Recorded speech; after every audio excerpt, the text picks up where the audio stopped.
¿Cómo están? Soy María Inés Echeverría, soy médica especialista en genética y uno de los integrantes del Instituto de Genética.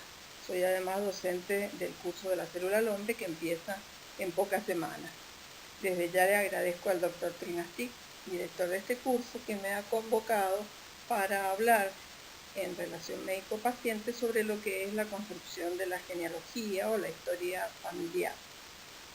Esto es un punto importantísimo para que nosotros desarrollemos a partir del estudio genealógico los temas que vamos a desarrollar en el curso de la célula al hombre. Así que vamos desde ya adelantando los conceptos fundamentales de este punto. No sé si ustedes conocen y han leído el plan de estudio de la carrera de medicina de la facultad en que nos encontramos. Sería importante que ustedes lo buscasen y vieran que allí encuentran cada uno de los cursos que van a tener durante toda la carrera, en donde podrán ver cuáles son los objetivos fundamentales de cada uno de ellos. En el caso del curso de relación médico-paciente 1, es un punto sumamente importante lo que es la toma de la historia de un paciente, demostrando habilidades para entrevistar, lo que significa escuchar, establecer empatía y recolectar datos precisos y presentar por escrito la información obtenida. La genealogía, el estudio familiar, es un punto fundamental de esta historia clínica y requiere de una escucha atenta, de una empatía especial que deben tener con el paciente para que les permita conocer datos que pueden ser fundamentales a la hora de establecer un diagnóstico, un tratamiento o proponer simplemente los estudios complementarios. Hasta ahora y a lo largo de este curso de relación médico-paciente, ustedes han aprendido a recoger los datos personales, a reconocer la fuente de información, poder identificar el motivo de la consulta y hasta seguramente han avanzado hasta lo que es la enfermedad actual. En la historia previa, ustedes tienen como parte de este apartado lo que es reconocer las enfermedades previas, el desarrollo del paciente que están entrevistando y el examen de la familia. Eso es lo que vamos a hacer antes de que ustedes pasen seguramente al final del curso a lo que es la revisión por sistema. Desde los inicios de la medicina, los médicos reconocían el valor de la historia familiar y fíjense cómo se las han ingeniado de distintas maneras para dibujar esa familia con distintos símbolos, desde lo que es colgar a los integrantes de una hermandad de ramas de un árbol hasta esta imagen que les presento a la izquierda de la pantalla, en donde con la flecha ya están identificando al caso índice, al caso problema, al probando, que vamos a llamar nosotros desde ahora. Y van ingeniándoselas para de distintos modos ir dibujando todos los integrantes que cada una de estas familias tiene. Desde allí a la imagen que está abajo y a nuestra derecha, en donde bases de datos permiten hasta ponerle nombre a cada uno de nuestros símbolos, han pasado montones de modelos que han sido modificados según la conveniencia de cada momento de la época.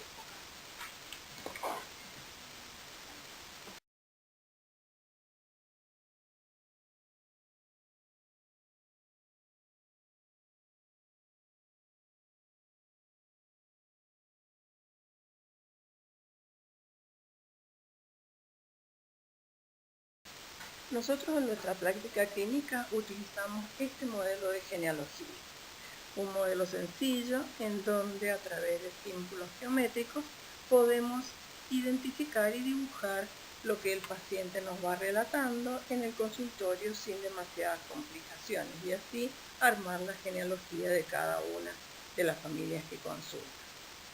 En este caso, y como les voy a explicar en detalle en una próxima diapositiva, identificamos a los varones con un cuadrado y a las mujeres con un círculo. Las líneas de matrimonio están uniendo esos símbolos al medio entre varón y mujer en caso de matrimonios o de uniones de sexos diferentes, al medio de esos dos símbolos, al medio o por debajo de ellos. Esos dos modelos son lo que se usa como línea de matrimonio, línea de unión. En caso de que la línea vaya por encima de los símbolos, como está indicado en esta genealogía, estamos hablando de hermanos.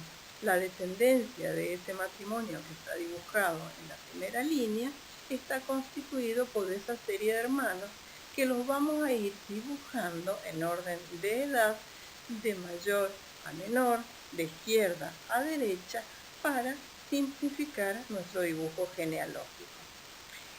Quien motiva la consulta médica, el probando o nuestro caso índice, como les decía recién, va a estar pintado de una manera particular y lo vamos a identificar con una flecha. Ese será nuestro caso índice y será fácil de descubrir al mirar la genealogía. Para ordenarnos mejor y saber cómo voy a nombrar a cada uno de los miembros de esta hermandad, utilizo dos tipos de números. Los números romanos van a identificar cada una de las generaciones. En este caso, 1, 2, 3 y 4 son mis respectivas generaciones. Los números arábigos, en cambio, indicarán los miembros de la familia según vayan naciendo y según vayan apareciendo en mi dibujo genealógico. De esta manera, les he marcado también una flecha horizontal. Eso significa para que recordemos que cada generación debe estar en la misma línea horizontal. Eso es un punto a respetar para no confundir los integrantes de la hermandad. Si me quiero referir al probando, estoy hablando del individuo 4-1, el primer individuo dibujado en la cuarta generación. Es así entonces como vamos a ir organizando nuestro dibujo genealógico. Esta es la imagen que te mencioné recién, con los diferentes símbolos que más comúnmente usamos en la construcción de genealogía. El cuadrado, como te comenté, destinado a identificar a un varón. El círculo a una mujer. Usamos el rombo cuando la familia nos dice, por ejemplo, que tienen un familiar que vive lejos, que tiene hijos, pero no se sabe ni cuántos ni de qué sexo son. Entonces, a esa hermandad le agregamos un rombo, que significa tienen descendencia, pero no está precisado sexo ni el número de los individuos por precisión. Línea del matrimonio entre los símbolos o por debajo de ellos. Muy importante es para cuando estamos haciendo una construcción genealógica referida a una familia que consulta para alguna enfermedad genética, el saber si hay uniones consanguíneas. A esas uniones consanguíneas las identificamos con una doble línea entre los símbolos. El propósito, probando, o el caso índice de la genealogía, recuerden, lo marcamos con un símbolo pintado de una manera particular y lo identificamos con una flecha, como para que llame más la atención. Un caso especial es el que representan las mujeres portadoras de rasgos recesivos ligados al X. Portadoras ciertas de estas mutaciones las identificamos de esta manera que sigue. En el círculo que representa a esa mujer ponemos en el centro un punto negro que también nos llama la atención, o un punto de color. Este está solamente destinado a este tipo de pacientes de sexo femenino que sabemos que con seguridad son portadoras de mutaciones relacionadas a genes que tienen su locus en el cromosoma X. En la siguiente columna tenemos a los individuos de la genealogía que han fallecido. Se atraviesa con una línea, cuadrado o círculo atravesado por una línea. como referencia en la genealogía, si es importante para el motivo de la consulta, identificamos la causa de muerte si es que es conocida. Cuando los embarazos están interrumpidos y se hace en un periodo tardío del embarazo, donde ya se ha podido identificar el sexo de este niño de gestación, ponemos un círculo pequeño o un cuadrado pequeño atravesado por esta línea diagonal. Eso nos indica que el individuo no llegó a nacer, pero que sí se conocía su sexo. En caso de que ese embarazo se interrumpa en la primera parte, en las primeras semanas de gestación, eso se conoce como un aborto y es apenas un punto oscuro en una línea vertical que desciende de la línea de la hermandad. Eso es un aborto. Los individuos que son adoptados los podemos identificar con corchetes. Cuando estos corchetes miran hacia adentro, significa que ese individuo, si bien no es hijo de un matrimonio del cual va a ser identificado como hijo adoptivo, es pariente o es familiar de esa unión. Por ejemplo, un matrimonio fallece en un accidente, deja hijos y esos hijos son adoptados por la hermana de esa mujer fallecida. Esos niños son hijos adoptivos de esa nueva pareja, pero pertenecían a esa familia. A diferencia de eso, cuando el corchete mira hacia afuera, el individuo adoptado no pertenece a esa hermandad, no pertenece a la familia y por lo tanto lo identificamos de esa manera. Como último de los símbolos identificados en este cuadro tenemos los embarazos gemelares. En medicina no se usa el término mellizos, son gemelos idénticos o gemelos no idénticos, gemelos uni o bivitelinos. Los símbolos pueden ser iguales o pueden ser diferentes. En caso de que sepamos que son gemelos idénticos, que comparten su mismo genoma, que comparten su mismo placenta, atravesamos entre los símbolos, sean cuadrados o sean círculos, una línea entre ellos. Eso nos está indicando que este es un embarazo gemelar con gemelos idénticos o gemelos univitelinos. A diferencia de los que no tienen ningún símbolo, ninguna línea entre esos símbolos, son gemelos disigóticos, gemelos no idénticos. Muchas veces nos preguntamos cuál es el grado de parentesco que tenemos con uno u otro familiar. ¿Vos sabes cómo es que se calcula o cómo se clasifican los grados de parentesco entre las personas de una misma familia? Te lo explico. Por ejemplo, la probando de esta genealogía tiene padres, tiene hermanos y tiene hijos, de quienes lo separa una división meiótica. De quienes nos separa una división meiótica nos llamamos parientes en primer grado. A diferencia de esto, cuando hay dos meiosis que nos separan de tal o cual familiar, decimos que el parentesco es de segundo grado, cuando son 3 de tercer grado y cuando son 4 meiosis de cuarto grado. Por ejemplo, de mis abuelos me separan dos divisiones meióticas, la de mis padres y la de mis propios abuelos. Ellos son parientes míos en segundo grado. Mis primos han pasado 3 meiosis de mi meiosis hasta la meiosis de ellos. Ellos son entonces parientes en tercer grado. Y así vamos calculando el grado de parentesco sumando el número de meiosis que nos dividen, que nos separan de tal o cual familiar.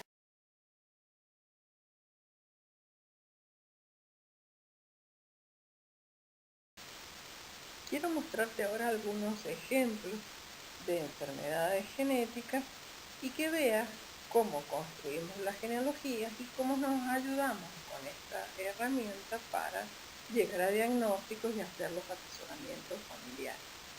Fíjate, en este caso, la consulta está motivada por un par de gemelos albinos, una niña y un varón. Sus papás son jóvenes, han sido derivados a la consulta genética, pues ellos quieren tener más hijos y a pesar de que ellos no tienen albinismo, tienen dudas sobre la descendencia futura. ¿Cómo ordeno la consulta médica? Ya lo sabemos. Datos personales, la fuente de información, establecer el motivo de consulta, hablar sobre la enfermedad actual y dentro de ella la historia previa, con enfermedades previas de los niños, el desarrollo de ellos y el examen de la familia.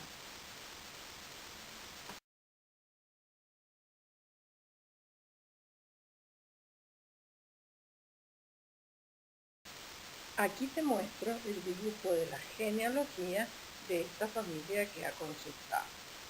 He dibujado 3 generaciones. En la primera generación, un par de matrimonios no emparentados entre ellos que tienen hijos, varones y mujeres intercalados, cada uno de esos descendientes ordenados de mayor a menor de izquierda a derecha. La flecha gruesa marca el respeto que hemos tenido al dibujar la genealogía por mantener la horizontalidad de cada una de estas generaciones. El número arábigo que aparece en la generación 2 indica el orden en que han nacido los descendientes de esos matrimonios de la generación 1. Una particularidad, por ejemplo, te muestro en el símbolo 3,1 y es que tiene un 2 adentro. ¿Qué significa? Para ahorrar espacio y sabiendo que los hijos de 2,1 son 2 hijas sanas y normales, lo simplifico de esa manera. Pongo un 2 adentro del símbolo y ya sé que allí no hay nada llamativo, que las descendencias de 2,1 son 2 niñas sanas y normales. ¿Quiénes son los padres de mis pacientes? Bueno, resulta que 2,4 se ha casado con 2,7 y han tenido un hijo y vamos a ver que han tenido también un par de gemelos no idénticos. Antes que avancemos, quiero mostrarte cómo hago para no confundir cómo es la descendencia de este matrimonio que ha venido a la consulta. Fíjate qué recurso uso al atravesar la línea de matrimonio de 2,4 y 2,7, el símbolo que corresponde a la descendencia de 2,5. Le hago a esa línea horizontal una pequeña curvatura que me permite reconocer fácilmente cómo es la línea de matrimonio.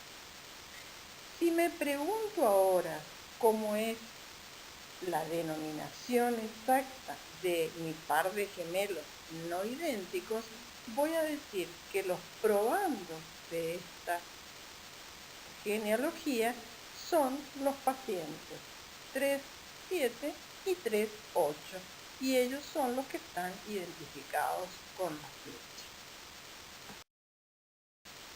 A todo esto, recordemos que los gemelos vinieron con sus papás porque en realidad eran ellos quienes deseaban saber qué riesgos tenían de tener otros hijos afectados como estos pequeños. Para eso es que contamos con este señor Panner que nos dio una gran ayuda diseñando este que llamamos cuadrilátero de Panner, que no hace más que poner a jugar, digamos, en combinaciones posibles a las gametas que generen los miembros de una pareja. Es así como de un individuo disigótico podemos entonces tener gametas con distinta constitución genética y así hacer los cálculos combinando en una tabla de doble entrada cuáles son los riesgos para tal o cual patología. Más detalles de esto lo vamos a ver en el próximo curso, pero realmente esto es una gran ayuda para calcular los riesgos, aunque no sepamos nosotros de qué enfermedad se trata. Si sabemos cuál es el modo de herencia y podemos calcularlo, lo hacemos con este cuadrilátero de Panel, que va a ser una herramienta sumamente útil de aquí en adelante.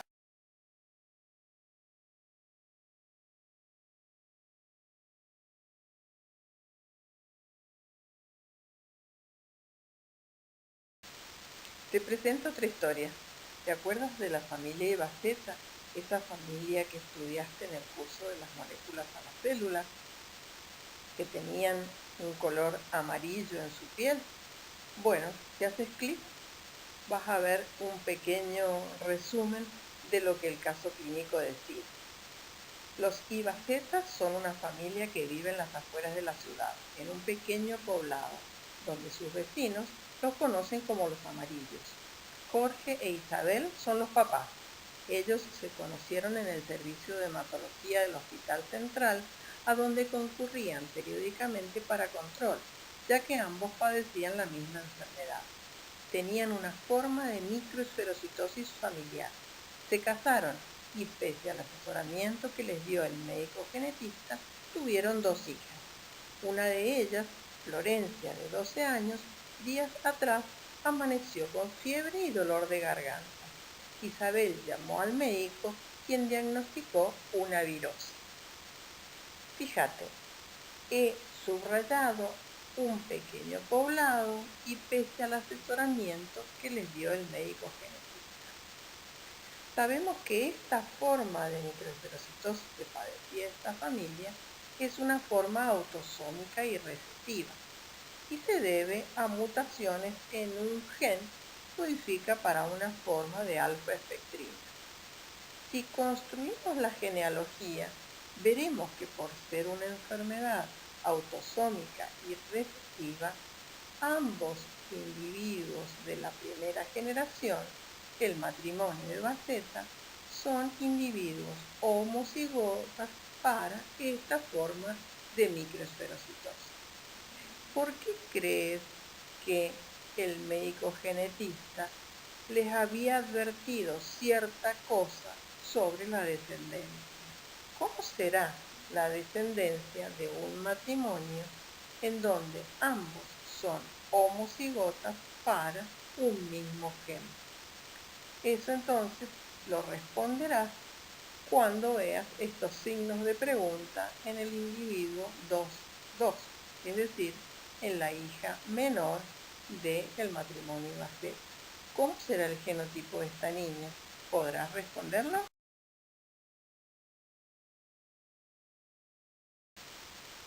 Y en esta imagen te muestro una verdadera historia de la realeza.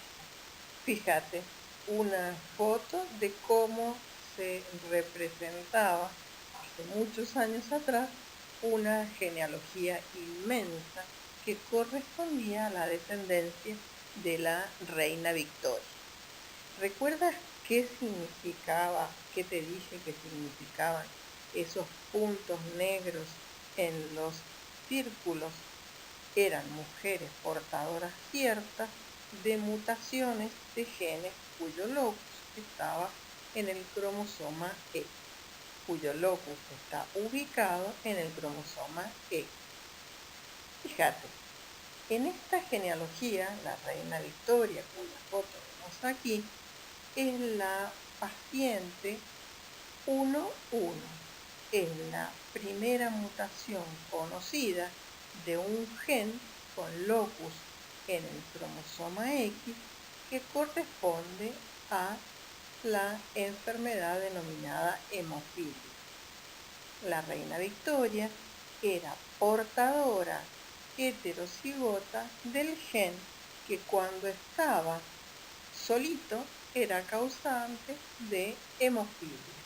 En este tipo de genealogías, estas mujeres portadoras son capaces de transmitir este rasgo a sus hijos varones y a sus hijas mujeres. Cuando el rasgo aparece en las hijas mujeres, también serán portadoras, pero portadoras sanas, mientras que los varones que hereden ese cromosoma X con esta marquita de sus mamás padecerán la enfermedad en cuestión. En este caso, hemofilia, enfermedad que por aquella época era muy grave, terminaba con sangrados incoercibles en los varones frente a pequeños traumatismos, y esta es la genealogía de esa familia real inglesa que por aquella época tenía un gran poder en Europa y que fíjense que fue diseminando esta enfermedad en distintos lugares de aquel continente, en la familia real británica, en el reino de Prusia, en la familia real rusa, en la familia real española. Fíjense ustedes cómo estos varones, todos muertos a temprana edad a causa de esa enfermedad hemorrágica, fue diseminada a lo largo de toda Europa.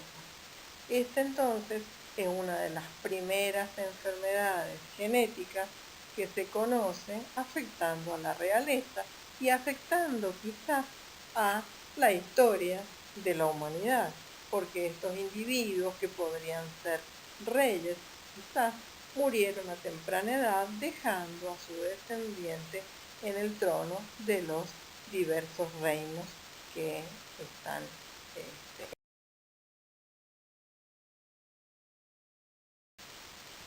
relacionado con la historia anterior. Te cuento una historia real, mucho más cercana, y que me permitió hacer un diagnóstico solamente construyendo la genealogía y sabiendo un poquito del cuadrilátero de Pan. Fíjate, la probando, Paola estaba cursando un embarazo y en realidad era una mujer muy inteligente y sabía que su padre tenía una enfermedad genética que se llama hemofilia y estaba preocupada por su hijo por nacer o su hija por nacer. No sabía aún de qué sexo era este bebé.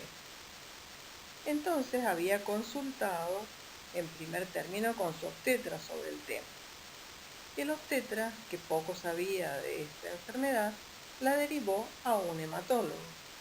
El hematólogo le dijo que no había que preocuparse por ahora, que cuando naciese su hijo o hija se haría algún estudio complementario para ver si había alguna enfermedad en la coagulación como la que tenía el padre de Paola.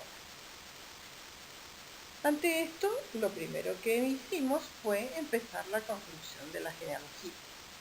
¿Y qué supimos?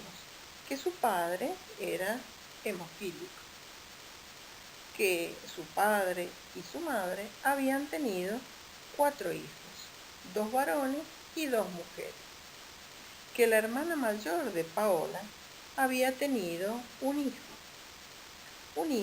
que falleció cuando nació por una hemorragia del cordón.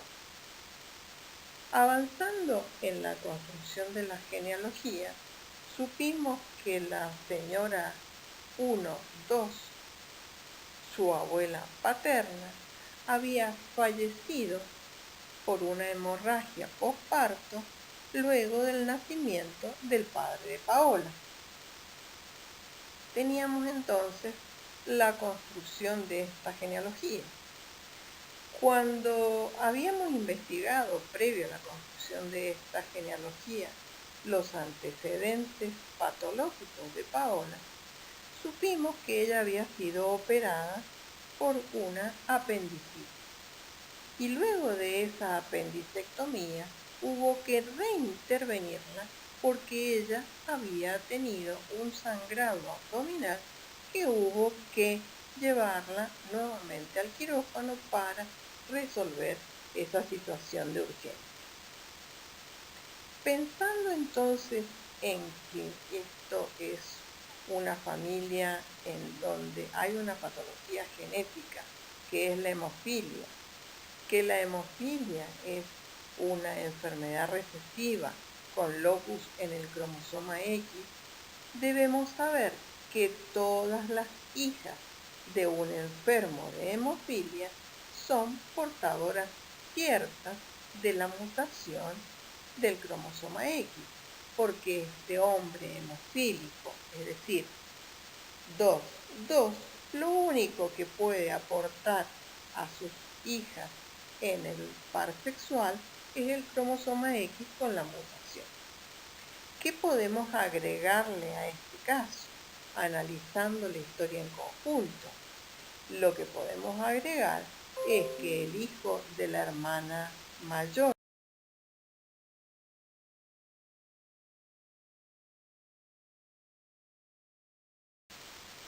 y he llegado casi al final sin definir qué es una genealogía. ¿Qué es una genealogía? A esta altura del partido podemos decir esto. Es un diagrama que me permite reconocer los antecedentes familiares. Antecedentes familiares que nos van a indicar los miembros de la familia, la relación de los miembros de la familia con el probando y algún estado particular que estos miembros de la familia tengan respecto a una determinada enfermedad genética o un rasgo hereditario. Esa sería entonces una buena definición que corresponde a genealogía. Como decimos nosotros, una buena genealogía nos habla. Y fíjate lo que dice este texto. Este patrón de símbolos geométricos que forman la genealogía es un rompecabezas que da la clave a un médico creativo para resolver el mecanismo de herencia, la dinámica familiar y hasta la localización de los genes. Vos te transformarás entonces en ese médico creativo cuando practiques y aprendas a leer una genealogía con todas las indicaciones que te dan los pacientes que estarás atendiendo.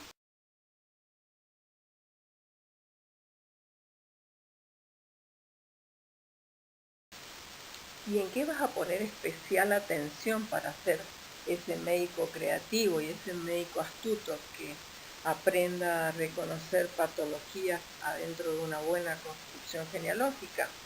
Preguntarás si hay afectados en la familia, otros afectados de la misma patología del paciente que consulta, si hay uniones consanguíneas, si esta patología afecta a varones y mujeres, cómo evoluciona, qué estudios se han realizado para el diagnóstico de la patología, qué piensa la familia acerca de esa enfermedad, qué cree, cómo se hereda, qué influye sobre la calidad de vida de esos niños. Y preguntas similares son las que te van a permitir llegar a un diagnóstico certero y a pedir y a sugerir estudios complementarios o asesoramiento de otros especialistas. Ahora ha llegado el momento en que tienes que trabajar. Yo te contaré la historia de una familia y vos dibujarás la genealogía. Una vez que ambos terminemos, al hacer clic aparecerá la genealogía que yo he dibujado y podrás compararla con tu dibujo.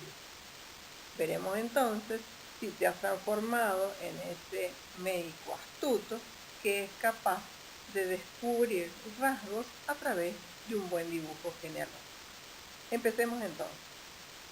La genealogía empieza con un matrimonio no consanguíneo en donde el esposo está afectado por un rasgo particular. Ellos han tenido 3 hijos, una mujer, un varón y otra mujer. La mujer, nacida en primer término, y el varón están afectados también por el mismo rasgo que su padre. El hijo varón ha fallecido. La mujer afectada está casada con un varón sano y no consanguíneo. Ellos dos han tenido también 3 hijos, un varón sano en primer término, otro varón afectado por el mismo rasgo que su madre y su abuelo materno, y una hija menor que también está afectada por igual rasgo y que ha fallecido. Veremos entonces una genealogía de 3 generaciones que podrás comparar haciendo clic con la que he dibujado yo en este momento. Veamos entonces qué ha pasado. ¿Tendrás que practicar más o ya estás listo para empezar a construir tus propias genealogías?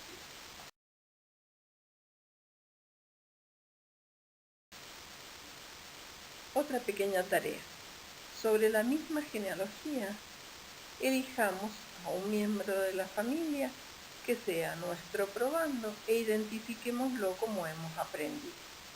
Cuando hagamos clic, vamos a poder ver el ejemplo que yo seleccioné para completar esta tarea.